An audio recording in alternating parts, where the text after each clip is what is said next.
Hello friends. आज के इस वीडियो से हम शुरुआत करने जा रहे हैं कंप्लीट कोर जावा कोर्स की। और इस कोर जावा कोर्स में जावा लैंग्वेज के सभी टॉपिक्स को जीरो से लेके एडवांस लेवल तक के सभी टॉपिक्स को हम बहुत ही अच्छे तरीके से समझेंगे और सारे टॉपिक्स को कवर करेंगे हम इस कंप्लीट कोर जावा की सीरीज़ में। तो आज के इस वीडियो से हम बहुत ही बेसिक चीज़ से शुरुआत करेंगे और हम बहुत ही बेसिक चीज़ समझेंगे कि कोडिंग या प्रोग्रामिंग है क्या, या फिर हमें कोडिंग या प्रोग्रामिंग सीखने की ज़रूरत है ही क्यों। क्योंकि किसी भी प्रोग्रामिंग लैंग्वेज को सीखने से पहले हमें ये पता होना चाहिए कि कोडिंग या प्रोग्रामिंग हम सीखते ही क्यों हैं। तो चलिए आगे बढ़ते हैं इस वीडियो में और समझते हैं आज के इस वीडियो में कि क्या होता है कोडिंग या प्रोग्रामिंग।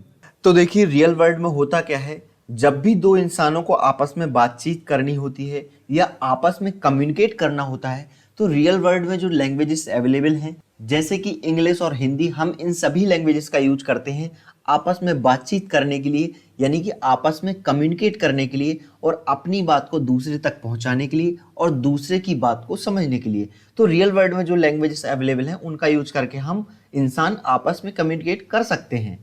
लेकिन क्या हो अगर एक इंसान को कंप्यूटर से बात करनी हो, यानी कि कंप्यूटर से कुछ कहना हो। बिल्कुल आपने सही सुना, अगर हम कंप्यूटर से कुछ बोलना चाहें, कंप्यूटर से कुछ काम करवाना चाहें, तो उसके लिए या तो हमें कंप्यूटर की भाषा आनी चाहिए, कंप्यूटर की लैंग्वेज आनी चाहिए, या तो कंप्यूटर को हमारी लैंग्वेज आनी चाहिए। लेकिन यहाँ पे बिल्कुल उल्टा है, हमें आती है इंग्लिश और हिंदी, या फिर रियल वर्ल्ड में जो इंसानों के बीच में कम्युनिकेट करने के लिए लैंग्वेजेस यूज होती हैं जैसे कि इंग्लिश, हिंदी और इस तरह की बहुत सारी लैंग्वेजेस, उनका हम यूज करते हैं, वो लैंग्वेजेस हमें आती हैं।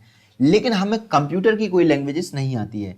लेकिन यहाँ पे कंप्यूटर जो है वो एक इलेक्ट्रॉनिक डिवाइस है और ये जो कंप्यूटर है ये केवल 0 और 1 ही समझता है, यानी कि बाइनरी नंबर ही समझता है। इसी को बोलते हैं मशीन लैंग्वेज। इसकी लैंग्वेज ही अलग है, ये 0 और 1 समझता है। क्योंकि ये इलेक्ट्रॉनिक डिवाइस है तो ये सिग्नल पे वर्क करता है। तो यहाँ पे 0 का मतलब होता है लो वोल्टेज सिग्नल और 1 का मतलब होता है हाई वोल्टेज सिग्नल। तो ये 0 और 1 बाइनरी नंबर को ही समझता है कंप्यूटर, क्योंकि कंप्यूटर एक इलेक्ट्रॉनिक डिवाइस है। अब यहाँ पे देखिए, हमें तो मशीन की लैंग्वेज आती नहीं है 0 और 1, और हमें आती है इंग्लिश, हिंदी, जो कि कंप्यूटर को नहीं आती। कंप्यूटर उस चीज़ को नहीं समझ सकता। तो अब यहाँ पे आती है हमारी प्रोग्रामिंग लैंग्वेजेस, जिनको हम बोलते हैं हाई लेवल प्रोग्रामिंग लैंग्वेजेस, जैसे कि जावा, C++, पाइथन और इस तरह की बहुत सारी high level programming languages available हैं। ये भी नॉर्मल भाषा की तरह ही होती हैं, जिस तरह से हमारी इंग्लिश, हिंदी होती है और इसमें ग्रामर होती है, यानी कि रूल्स होते हैं लिखने के, पढ़ने के। इसी तरह से यहाँ पे भी इन प्रोग्रामिंग लैंग्वेजेस के रूल्स होते हैं जिनको हम सिंटैक्स बोलते हैं। अब होता क्या है, जब भी हमें कंप्यूटर से कम्युनिकेट करना होता है, यानी कि एक इंसान को, यानी कि हमें कंप्यूटर से बात करनी होती है और कुछ काम करवाना होता है कंप्यूटर से, कुछ टास्क परफॉर्म करवाना होता है, तो करते क्या है, हम किसी हाई लेवल प्रोग्रामिंग लैंग्वेज की मदद से हम कोड लिखते हैं वो काम करवाने के लिए, कंप्यूटर से वो टास्क परफॉर्म करवाने के लिए जो हम करवाना चाहते हैं। तो हम हाई लेवल प्रोग्रामिंग लैंग्वेज की मदद से कोड लिखेंगे। और यहाँ पे होता क्या है कि हर एक प्रोग्रामिंग लैंग्वेज का अपना एक कंपाइलर होता है। ये एक तरह का सॉफ्टवेयर है जो कन्वर्ट कर देता है आपने जो कोड लिखा है प्रोग्रामिंग लैंग्वेज में, उसको मशीन कोड में। एक तरह का कन्वर्टर कह सकते हैं, यहाँ पे इसको कंपाइलर बोलते हैं। ये सॉफ्टवेयर है। तो जब भी हम किसी भी प्रोग्रामिंग लैंग्वेज का यूज करके कोडिंग करेंगे या प्रोग्राम बनाएंगे, तो हमें उस सॉफ्टवेयर को, उस प्रोग्रामिंग लैंग्वेज के कंपाइलर को इंस्टॉल करना पड़ेगा अपने सिस्टम में, अपने कंप्यूटर में, ताकि हम जो हमने कोड लिखा है उसको हम कंपाइल करवा सकें, कन्वर्ट करवा सकें मशीन की भाषा में, यानी कि उस कंप्यूटर की भाषा में जिस पे हमें अपना प्रोग्राम रन करना है या जिस कंप्यूटर से हमें टास्क परफॉर्म करवाना है। क्योंकि कंप्यूटर तो 0 और 1 मशीन की भाषा समझता है, बाइनरी नंबर समझता है।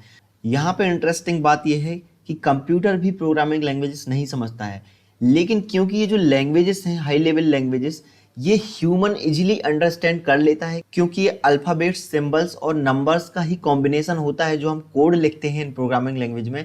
तो ये हाई लेवल इसीलिए इनको बोला जाता है क्योंकि ह्यूमन, यानी कि हम इसको इजीली अंडरस्टैंड कर सकते हैं और सीख सकते हैं as compare to machine language. तो हम इन प्रोग्रामिंग लैंग्वेज को सीख के कोड लिखते हैं, यानी कि वो जो स्टेप्स हैं जो टास्क परफॉर्म करने के लिए लिखना है वो लिखते हैं इन प्रोग्रामिंग लैंग्वेज का यूज करते हुए। और फिर हम उस लैंग्वेज के कंपाइलर यानी कि कन्वर्टर की मदद से कन्वर्ट करवा देते हैं अपना जो कोड लिखा है हमने उसको मशीन की लैंग्वेज में, उसके बाद मशीन जो है यानी कि कंप्यूटर उस कोड को समझ पाता है जो हमने लिखा था और हमें वो टास्क परफॉर्म करके आउटपुट दे पाता है। तो इस वजह से हमें कोडिंग या प्रोग्रामिंग सीखने की ज़रूरत है, क्योंकि कंप्यूटर जो है मशीन लैंग्वेज यानी कि 0 और 1 की लैंग्वेज समझता है और वो हमारे लिए बहुत डिफ़िकल्ट है। इसलिए यहाँ पे हाई लेवल प्रोग्रामिंग लैंग्वेजेस बीच में आ जाती हैं, जिनको हम सीख के ईजिली अंडरस्टैंड करके और आसानी से कोड लिख के हम टास्क परफॉर्म करवा सकते हैं कंप्यूटर से। और इन हर एक लैंग्वेजेस का अपना कंपाइलर होता है जिसकी मदद से हम कन्वर्ट करवा देते हैं अपने कोड को मशीन कोड में, और उसके बाद कंप्यूटर समझ पाता है जो भी हमने लिखा होता है और जो भी हमने बोला होता है कंप्यूटर से। तो ये कहें कि ये जो प्रोग्रामिंग लैंग्वेजेस हैं ये कंप्यूटर से बात करने का, कंप्यूटर से कम्युनिकेट करने का एक तरीका है। इनकी मदद से हम कंप्यूटर से कम्युनिकेट कर पाते हैं। जो भी हमें काम करवाना होता है हम इन प्रोग्रामिंग लैंग्वेज का यूज करके कोड लिख देते हैं और उसके बाद उस कोड को कंपाइल करवा देते हैं उस कंपाइलर की मदद से, जिस लैंग्वेज में हमने कोड लिखा है उसी लैंग्वेज के कंपाइलर की मदद से। और उसके बाद वो कोड कन्वर्ट होकर मशीन लैंग्वेज में रन हो पाता है, एग्जीक्यूट हो पाता है कंप्यूटर पे, और कंप्यूटर हमें वो काम करके, वो टास्क परफॉर्म करके आउटपुट दिखा पाता है। तो उम्मीद है कि आपको समझ में आ गया होगा कि हमें क्यों कोडिंग या प्रोग्रामिंग सीखने की ज़रूरत है। वो इसलिए क्योंकि हम कंप्यूटर से इजीली कम्युनिकेट कर पाएँ, कंप्यूटर से बात कर पाएँ और कंप्यूटर से अपना काम करवा पाएँ। तो आज के इस वीडियो में इतना ही। इसी तरह से मिलते हैं अगले वीडियो में अगले टॉपिक के साथ। तब तक के लिए बहुत बहुत धन्यवाद।